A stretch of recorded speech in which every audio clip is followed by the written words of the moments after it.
The Days Gone sequel that could have been. Director Jeff Ross came out in an interview, talked a lot about Days Gone, the first game, and also went into some pretty good depth regarding what they would have liked to do with the second game if the second game, of course, hadn't got canned. Welcome back, friends, to another video here on the channel. Today, we're going to be talking about the Days Gone sequel that could have been, and unfortunately will not be, unless something somehow turns around. But as you may or may not know, of course, Sony canned the sequel for Days Gone. It's not happening, unfortunately. It just is what it is. So it's a one-off game, and it's just going to be left at that for the time being. Who knows? It could come back down the road where they, turn things around. Maybe this article is going to be one of those things where it's like, oh, how people are going to respond to this information, and if there's enough interest, who knows? Maybe Sony changes their mind. I have no idea. But as of right now, it's not happening. It has been canned, but some pretty interesting information in this article. Before we continue this, though, if you guys are new to the channel, be sure to subscribe. The majority of you guys that watch these videos are non-subscribed, which is fine, but if you do want to make sure you guys don't miss any future content, make sure that you do hit that subscribe button and that notification bell. If you don't enjoy the content, though, that's completely fine, but do let me know in the comments so I can improve in the future. So Jeff Ross, man, huge article on this, talking about the first game, talking about the sequel, the ideas they had for the sequel. So let's dig into a little bit of what actually, how Days Gone even became to be in the first place. So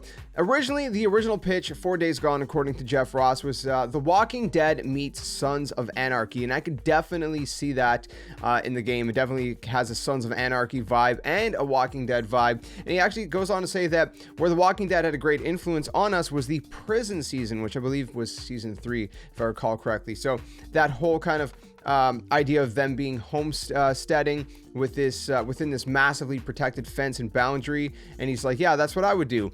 You want to be secure, go to the secure facilities. And I was like, wow, this is a lived-in world. These guys live here, and they go beyond the gates to find stuff and run into all kinds of trouble. There's a loop there. That's gameplay, and that's an overworld. So that was kind of the initial pitch, the initial spark of influence, I guess, regarding Days Gone. Of course, Days Gone has surpassed 8 million sales.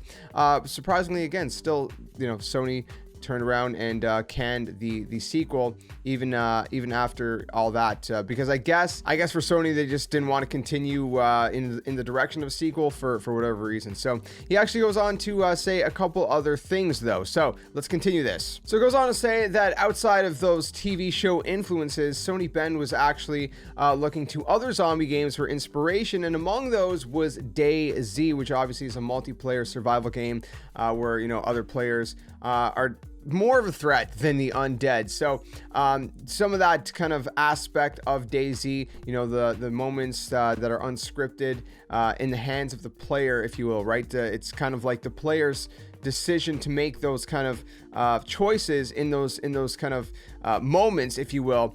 And so that idea, that was kind of part of what influenced Days Gone from DayZ. He goes on to say, it was a bit of a calculation on our part, some of the pacing issues early on. Let's lull the player into a sense of complacency. They'll think nothing's happened in a while, and then boom, that's when something will happen. You can't have that unless you do the small things that keep the game grounded in some form of reality, and then it's intercut with these more dynamic, emergent moments with some with other humans and animals where the world is coming for you. So I think we nailed it, but it all came from that vibe from The Walking Dead. So again, a lot of influence from The Walking Dead, specifically again from that third prison season. Again, I think it was third. It might have been second, but I'm pretty sure it was the third season. Correct me if I'm wrong. It might have been 2 and 3. I don't know. Anyways, or maybe 3 and 4. Point is, it was from that. So he goes a lot more in depth with the whole kind of, process of creating the environments, the management system, the mechanics, the gameplay, all of that good stuff, the environment. There's a lot to it. I don't want to obviously take too much time up in this video, so I'm going to cut some of that out, but you can definitely check out the article, link down in the description below. But let's move on to the section of Days Gone 2, because I'm sure a lot of people are kind of interested in that. And again, he was talking about, the dynamics between Deacon and Sarah, right? Yeah, they're back together, but maybe they're not happy. Explains, well, what can we do with that? Okay, we were married before the apocalypse, but what about the future? We would have kept the heavy, strong narrative. We would have kept the bike, obviously, and I think we would have expanded the tone a little bit in a more technical direction, kind of like, all right, now we have all this Nero tech. What can we do with it? Right? The tone would have expanded one ring outward towards some of the new reality. He says, I think this would have been a little bit more, I don't want to say Avengers, but something where the player had resources and had some sort of remnants of whatever the government had. Pretty interesting stuff just in that one section of the interview, dissecting a lot of what could have been in the sequel. He goes on to, again, talking about some of the mechanics of Days Gone 1, some of the things, maybe they weren't really happy with and things like that. And he goes on to basically say that I was really looking forward to building on top of that. I would add more systems.